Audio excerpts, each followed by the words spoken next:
நீங்க பிஎஸ்என்எலோட 5G sim வாங்கணுமா இல்ல 4G சிம் வாங்கணுமா அப்படிங்கறத இந்த வீடியோல கிளாரிட்டியா சொல்லிடுறேன். ஸோ வாங்க வீடியோக்குள்ள போலாம். நீங்க 4G சிம் வாங்குனீங்க அப்படின்னா நான் வந்து தடுக்கல. ஆனா நீங்க 5G சிம் ஏன் வாங்கணும் அப்படிங்கறத இந்த வீடியோல தெளிவா சொல்றேன். ஏன் நீங்க 4G சிம் 5G சிம்னு பிரிக்கிறீங்க ப்ரோ? எல்லாமே ஒன்று தானே அப்படின்னு நினைப்பீங்க. அப்படி அல்ல. பிஎஸ்என்எலோட வாடிக்கையாளர் அதிகாரிகள்கிட்ட நான் பேசிட்டேன். ஸோ அவங்க சொல்றது என்னன்னா பிஎஸ்என்எல்ல பார்த்தீங்கன்னா நீங்கள் 4G சிம் வாங்கும்போது உங்களுக்கு 2G 3G 4G கிடைக்கும். ஓகே.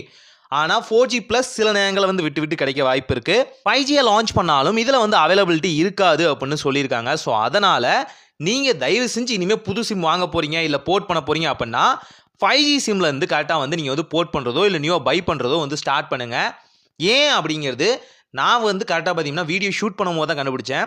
உதாரணத்துக்கு 2 மொபைல் எடுத்துக்கிட்டேன். 2 மொபைல்லையும் பார்த்தீங்கன்னா ஒன்றில் வந்து 4G சிம்மும் இன்னொன்றில் 5G சிம்மும் போட்டேன். நம்ம சேலமோட சென்டரில் இருக்கும்போது பார்த்தீங்க அப்படின்னா அங்கே வந்து 4Gயும் கிடைக்கும்